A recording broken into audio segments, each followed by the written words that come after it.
mon écran.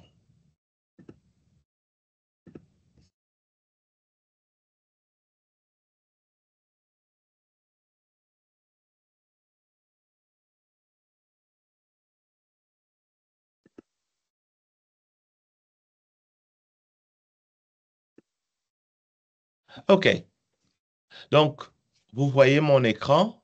Nous nous sommes arrêtés au niveau de la polio et de la lutte contre la polio, comment le vaccin contre la polio a permis un recul considérable du nombre de cas de polio à travers le monde.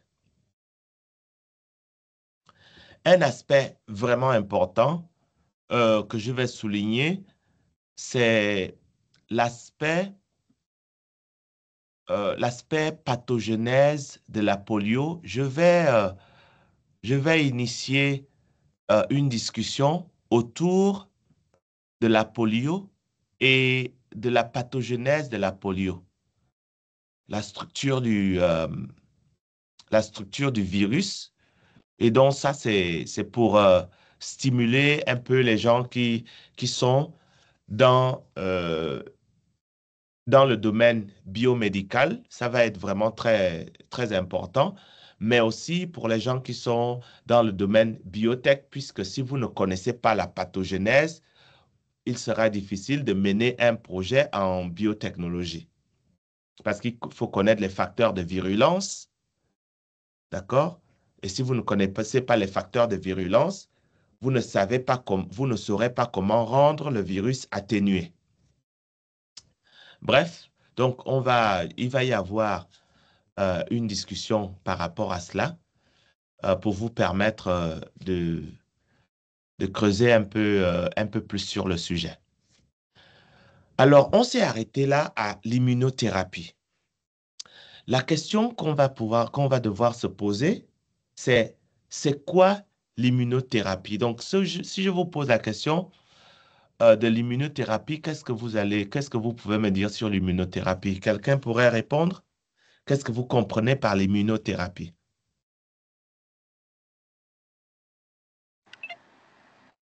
Oui?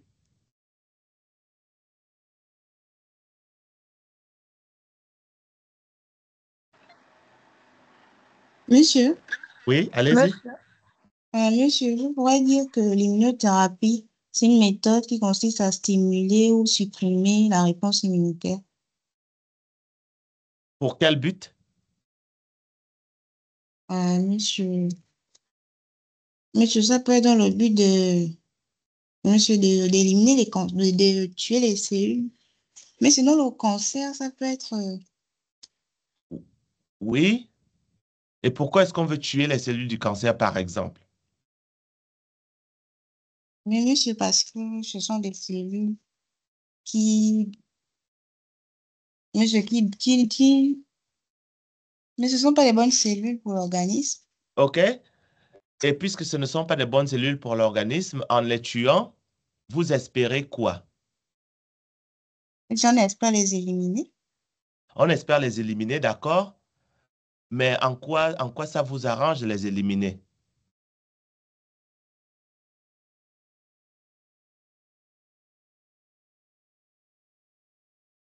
Il n'y a pas de piège dans ma question, hein?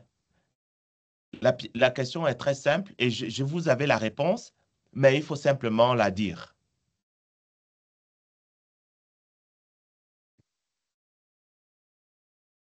Monsieur, moi, je dirais que on veut éliminer les cellules cancéreuses parce que elles sont d'abord responsables de la maladie Uh-huh. et aussi pour renforcer le système immunitaire. OK? Pour qu'au final, qu'est-ce qui se passe avec la personne? Elles soient guéries. Qu'elle soit guérie. OK? Parce que il faut voir dans le mot immunothérapie, il y a deux mots, il y a l'immuno et puis il y a la thérapie. Et c'est quoi la thérapie? La thérapie, c'est un soin. C'est comme ça Mhm. que vous devez voir les choses. La thérapie, c'est un soin. C'est ça la définition du mot thérapie. D'accord? C'est un soin qu'on applique, mais dans ce cadre, ici, comme vous l'avez dit, c'est un soin qui utilise des méthodes immunologiques. Ce qui voudrait dire qu'on a déjà étudié les principes de base de l'immunologie, n'est-ce pas? Oui, monsieur. Donc, on sait qu'il y a euh, l'immunité innée et l'immunité adaptive. Et on va se poser la question, quels sont les outils de l'immunité innée qu'on peut utiliser? Quels sont les outils de l'immunité adaptive qu'on peut utiliser? Est-ce qu'on peut réguler cette immunité en utilisant la connaissance qu'on a acquis dans les principes de base? Et c'est tout ça, l'immunothérapie. D'accord? Donc, vous voyez que vous avez la réponse. C'est simplement que il faut le dire parce que même si vous pensez que c'est trivial, mais en réalité, ce n'est pas trivial. Et c'est pour ça que je vous embête avec les questions parce que je voudrais que vous arriviez à dire les choses comme si vous parliez à quelqu'un qui, en réalité, ne sait pas de quoi vous parlez. Vous me suivez?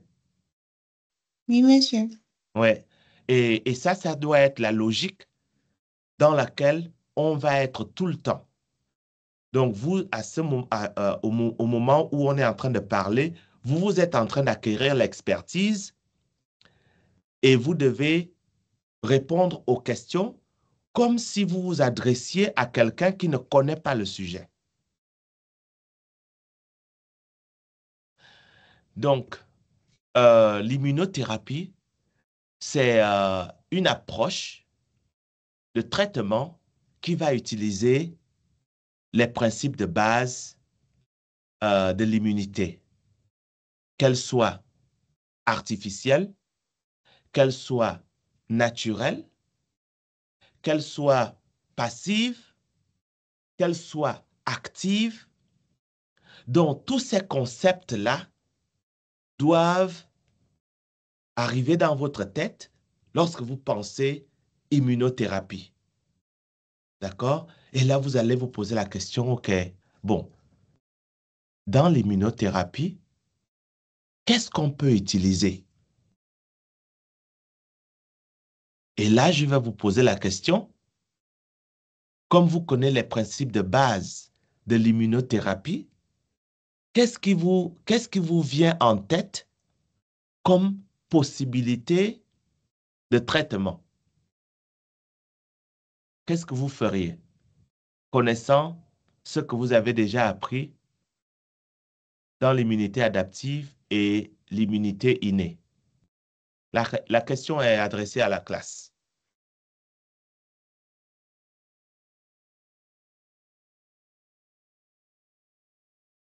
Monsieur, Oui?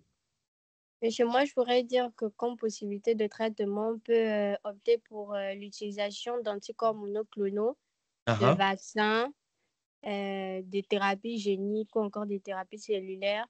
Mhm. Enfin, ouais, c'est tout. OK, très bien, très bien. Maintenant, je vais poser la question, OK, des vaccins monoclonaux, des anticorps monoclonaux, vous avez dit? Euh, qu'est-ce que ça veut dire, anticorps monoclonal?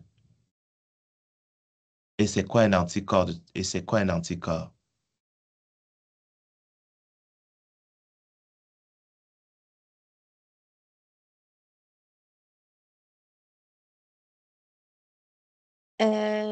Monsieur, je veux dire qu'un anticorps monoclonal, c'est, on va dire, je sais pas si je peux dire des molécules Ah, qu'on va produire afin qu'elles soient utilisées de manière très spécifique contre certaines maladies, comme précisément le cancer.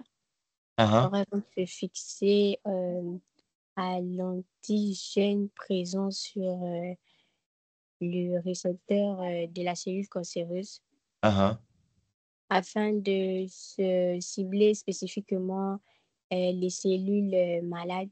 ah, ah. OK, C'est- OK, très bien, très bien. Il y a quelques nuances qu'on va faire, mais ces nuances-là, on va les faire simplement pour que je m'assure qu'il y a certains détails que, que vous connaissez et que vous n'avez peut-être pas dit, mais qui sont importants pour que tout le monde écoute. D'accord? Donc, on va revenir dessus. Donc, l'immunothérapie a fait un travail énorme. Aujourd'hui, euh, on arrive à traiter énormément de cancers grâce à l'immunothérapie. Et on peut penser que, on peut penser qu'en fait, bon, le traitement du cancer, bon, pas on peut penser, le traitement du cancer a toujours été un défi. Et le traitement du cancer a toujours été un défi pour la simple raison que les cellules cancéreuses sont des cellules de votre corps, mais qui se comportent mal. Et quand on dit qu'ils se comportent mal, euh, qu'est-ce qu'on entend par là?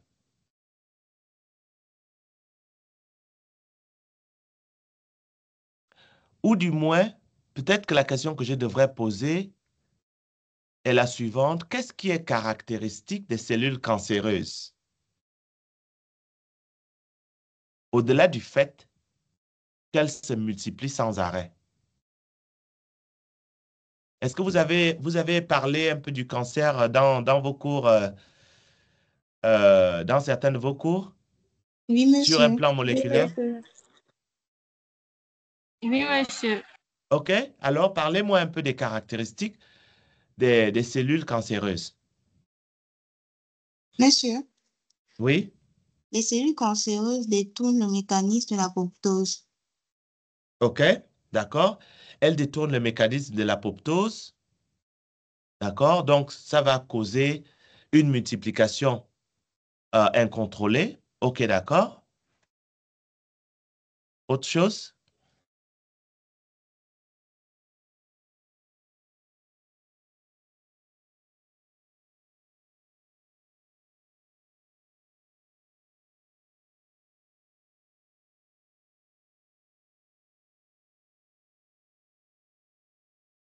Monsieur, Oui, je peux dire qu'en dehors du fait qu'elles vont se multiplier, ces cellules cancéreuses vont également attaquer les cellules saines.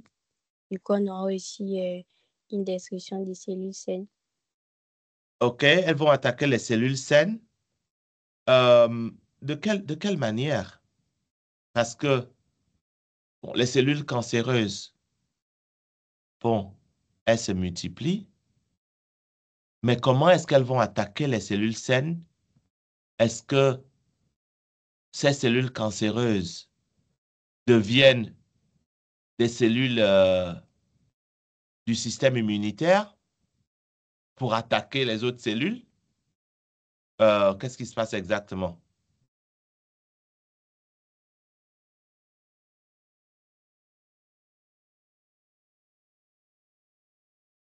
Parce qu'il faut savoir qu'une cellule de la peau n'est pas capable d'attaquer une cellule de la peau. Une cellule musculaire ne peut pas attaquer une autre cellule musculaire. Ce n'est pas leur nature. Le muscle, c'est pour le mouvement, la production de la chaleur, euh, un certain nombre d'autres fonctions. Les cellules de la peau, évidemment, c'est pour créer la peau et créer la protection. Donc, si vous prenez par exemple un cancer de la peau et une cellule cancéreuse au niveau de la peau, comment est-ce elle se mettrait euh, dans la destruction des autres cellules de la peau? Est-ce que c'est quelque chose qui est imaginable?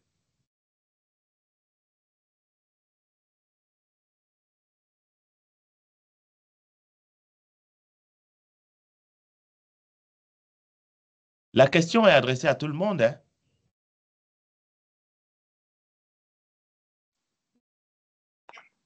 Oui, Guy Noël, Parce que je pense que c'est en formant des métastases. c'est en formant des métastases. OK, bon, alors, c'est quoi une métastase?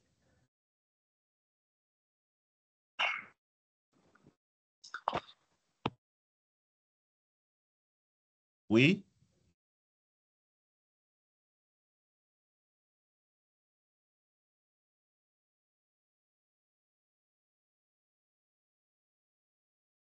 Monsieur, Oui, allez-y.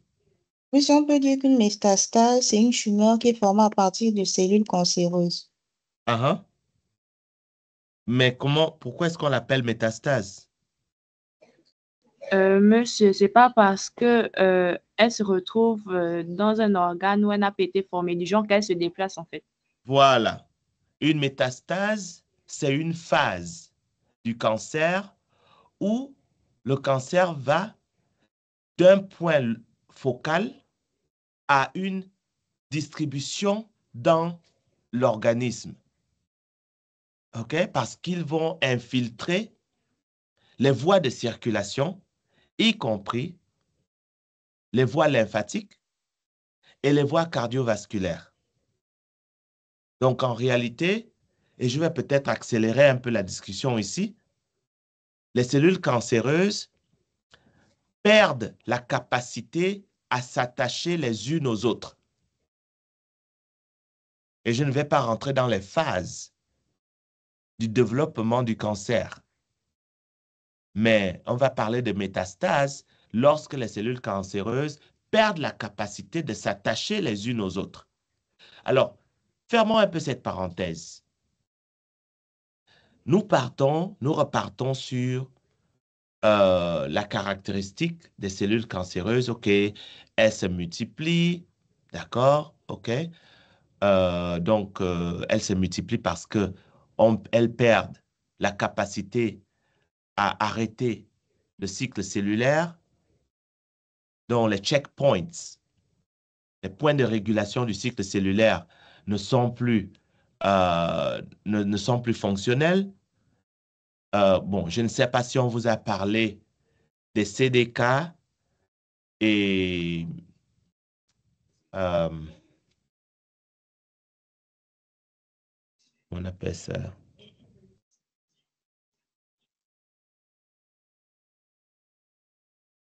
les cyclines et les CDK. On vous a parlé de ça? Oui, monsieur. OK? Donc, on va peut-être mettre les cyclines et les CDK à côté, mais on va revenir à la cellule même et au niveau moléculaire. C'est vrai que les cyclines et les CDK, c'est moléculaire. Encore une fois, qu'est-ce qui est caractéristique de cette cellule cancéreuse?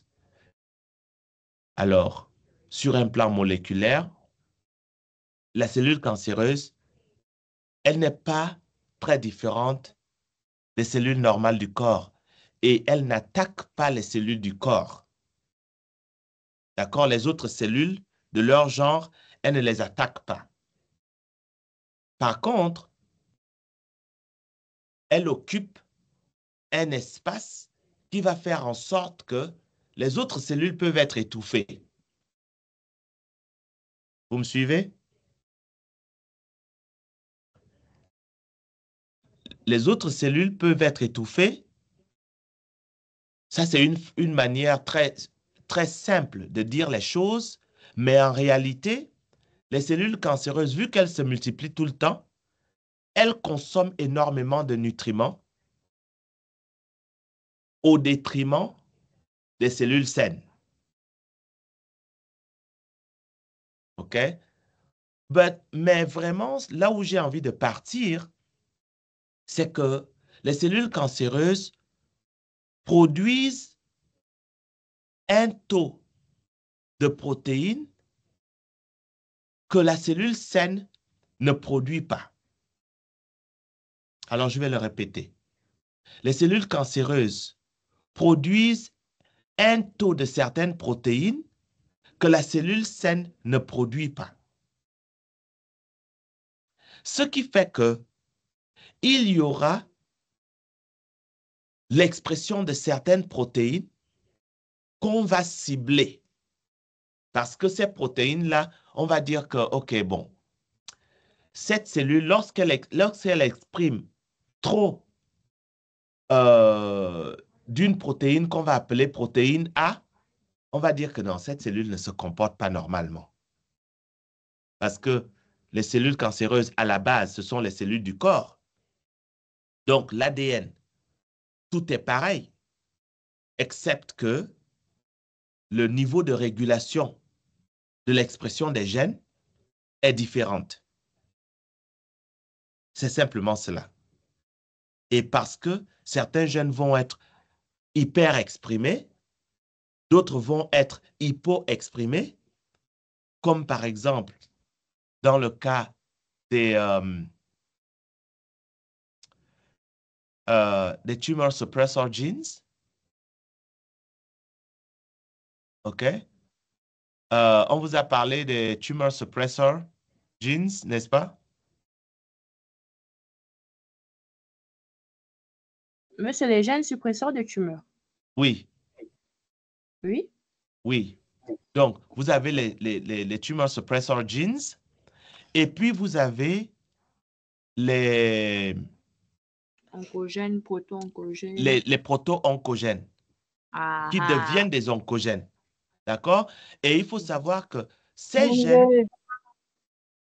gènes contrôlent un certain nombre d'autres gènes. D'accord? Ils contrôlent un certain nombre d'autres gènes. Donc, étant donné que ce sont des protéines régulatrices, alors les gènes qui étaient régulés, leur expression va nécessairement changer. Et c'est là le problème. Quand les cellules cancéreuses ne se comportent pas, quand on dit qu'elles ne se comportent pas normalement, c'est ça le problème. Parce que le fait qu'il y ait une production exagérée d'une protéine X, Y ou Z va faire en sorte que dans son contexte naturel, cette cellule ne va pas se comporter normalement et le corps va, et le corps va dire que la cellule là, non, c'est vrai que tu es dans la peau, c'est vrai que tu es une cellule de la peau, mais toi là, tu te comportes de manière bizarre, hein. Normalement, on doit t'éliminer.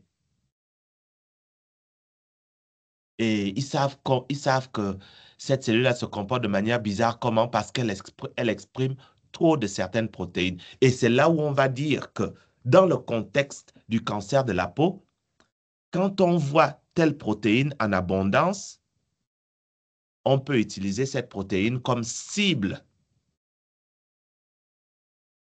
pour un anticorps qui peut maintenant venir attaquer cette protéine-là. Vous me suivez? Oui, monsieur.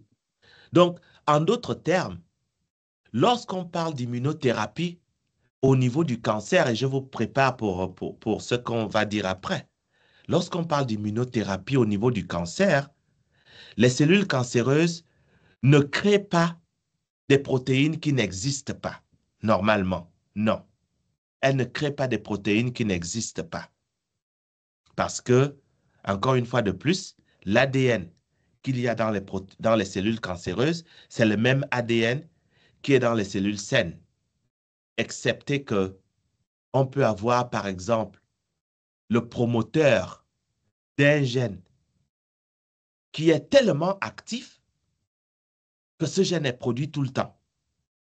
Et là, on va dire que non, ça, c'est un problème.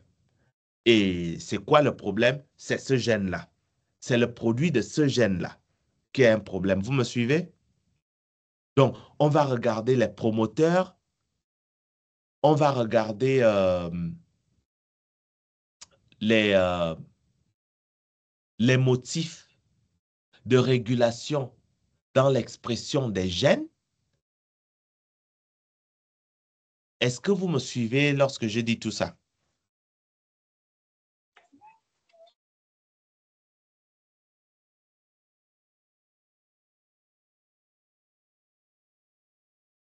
Oui, monsieur, ça va. OK, parfait. Très bien. Donc, on a utilisé toute cette connaissance-là pour dire que avec l'immunologie, ce qu'on a appris dans l'immunité adaptive et dans l'immunité innée, on va maintenant aller de manière spécifique contre les cellules cancéreuses. OK? Donc ça, c'est l'approche globale et on a pu, en fait, attaquer pas mal de cancer de cette manière-là. Donc, les cellules cancéreuses sont des cellules du soi, mais qui se multiplient de manière incontrôlée et, comme l'a dit quelqu'un, qui détournent le processus d'apoptose. Okay? Il y a des protéines, lorsqu'elles sont exprimées, d'accord, ces protéines-là vont être des sources d'antigènes qu'on va considérer maintenant des antigènes tumoraux. Parce qu'on réalise que lorsqu'une cellule rentre dans la division incontrôlée, elles ont tendance à produire une grande quantité de telles protéines. Donc, on va dire que ce groupe de protéines-là fait partie des antigènes tumoraux. Mais comprenez que ce groupe de protéines-là n'ont pas été créés parce qu'il y a eu acquisition d'un gène qui n'existait pas. Et ce détail, pour un chercheur, est très important parce que vous allez comprendre que, en fin de compte, il n'y a pas eu ce qu'on appelle un transfert horizontal des gènes. Laissez-moi répéter ça. Il n'y a pas eu ce qu'on appelle un transfert horizontal des gènes. Et c'est quoi un transfert horizontal des gènes? Un transfert horizontal des gènes, c'est un transfert qui se fait d'un organisme à un autre, d'une cellule à une autre, sans qu'il n'y ait en réalité une apparenté nécessaire initiale. D'accord? Par exemple, une cellule qui meurt et qui laisse dans l'environnement son ADN.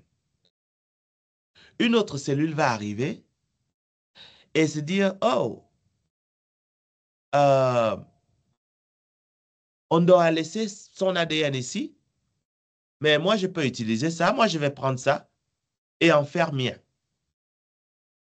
Ou bien Boucandou a laissé son ADN ici, moi je vais prendre ça et je vais utiliser ça et en faire mien.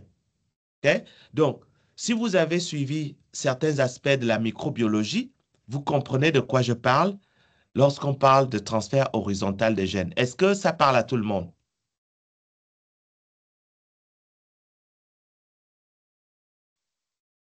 Monsieur, je n'ai pas compris. Moi, ça ne parle pas. Vous pouvez reprendre. Oh, oui, je peux reprendre. Alors, il faut savoir que les micro-organismes ont la capacité d'acquérir des gènes dans l'environnement.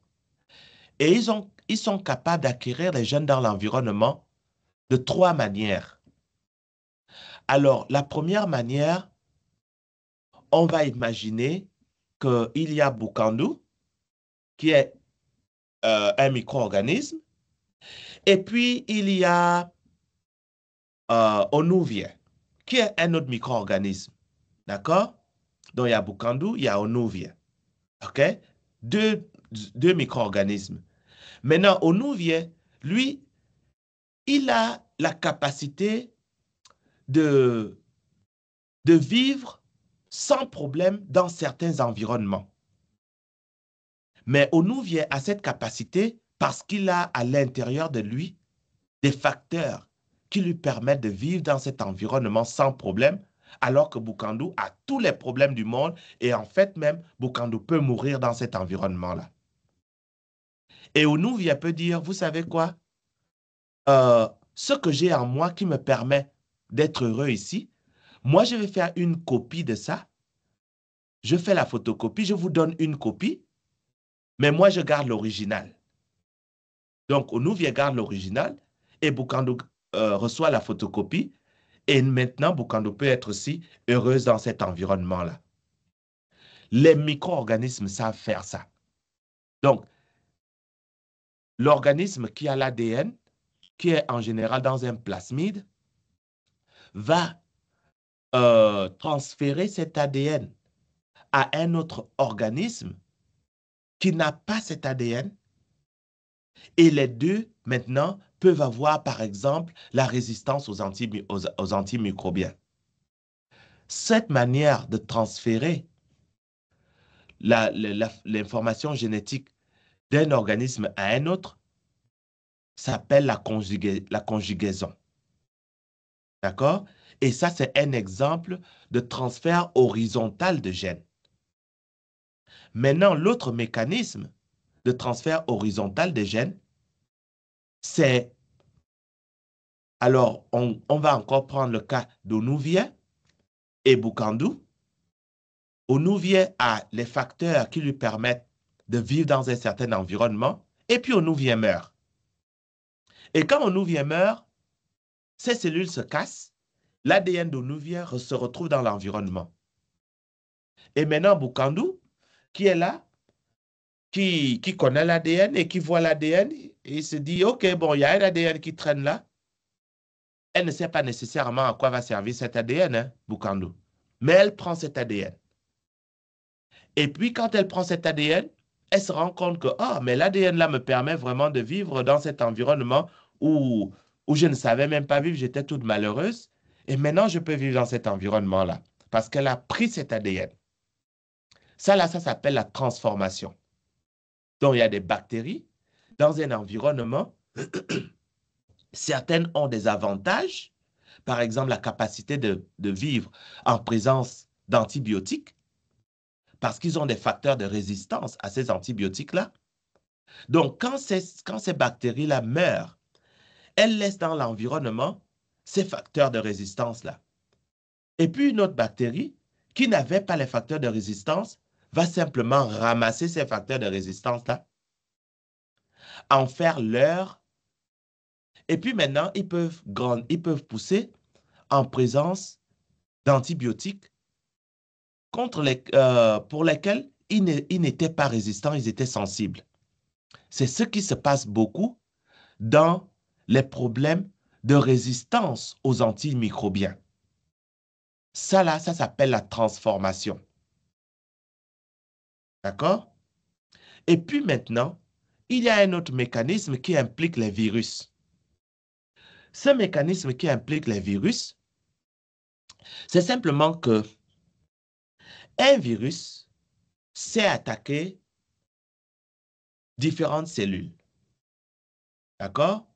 Lorsque le virus attaque ces cellules-là, ce virus arrive, il s'installe, il commence à utiliser les outils de cette cellule-là, et puis, le jour où le virus décide de partir, après ce qu'on appelle un cycle lytique, le virus doit se réorganiser en reformant quoi? En reformant la capside et puis le génome et peut-être l'enveloppe, si c'est un virus à enveloppe. Est-ce que tout le monde me suit là? Oui, monsieur. OK? Donc, le jour où ce virus décide de partir, eh bien, il se reforme en prenant son information génétique qu'il a amenée, mais certains vont dire, oh, mais pendant qu'on y est, je vais aussi prendre l'autre morceau d'information génétique ici, et puis j'amène ça aussi. Et lorsqu'il ramasse cet autre morceau d'information génétique, là maintenant, on a un virus qui n'est plus exactement le même qui est arrivé. Donc, ils ont leur propre information génétique, mais ils ont aussi une partie de l'information génétique de l'hôte. Et lorsqu'ils partent, ils vont infecter une autre cellule. C'est comme ça que, en débarquant dans cette cellule-là, ils vont amener leur propre information génétique, plus l'information génétique qu'ils ont ramassée chez l'ancien hôte. Et c'est comme ça que le nouvel hôte va se retrouver avec un gène de résistance aux antibiotiques, par exemple, ou un gène de virulence. OK? Ça, là, ça s'appelle la transduction. Et ces trois mécanismes sont des mécanismes de transfert horizontal des gènes. Les cellules cancéreuses ne font pas ça. Elles ne savent pas faire ça, elles ne peuvent pas faire ça. Donc, ce qu'on trouve dans les cellules cancéreuses, c'est ce qu'on trouve dans toutes les autres cellules saines, excepté que ces cellules cancéreuses ont perdu la capacité de contrôler proprement le niveau d'expression de certains gènes. C'est simple. OK? Et une fois que vous avez compris ça, vous savez que dans la lutte contre le cancer, je dois faire attention à la manière dont je fais les choses. Parce que, en voulant détruire les cellules cancéreuses, je peux détruire mes propres cellules saines. Donc, on va regarder de très près quels sont ce qu'on va appeler les antigènes tumoraux. OK? Donc, ça, c'était une grosse parenthèse et un détour qui est peut-être nécessaire dans le cadre de cimenter la connaissance que vous avez déjà. Donc, l'immunothérapie anti-cancer permet en fait de surmonter les mécanismes d'évasion. Parce que les cellules cancéreuses, pour qu'elles se multiplient et qu'elles persistent, il faut que le système immunitaire soit distrait pour voir que cette cellule-là ne se comporte pas normalement. OK? Et dans le corps, il y a ces cellules-là qui vont regarder que, comme dans la population, vous avez des policiers qui vont regarder que, OK, parmi tous ces élèves de IRBK, est-ce qu'il y a des gens qui se comportent de manière anormale? Et ces gens qui se comportent de manière anormale, il faut les discipliner.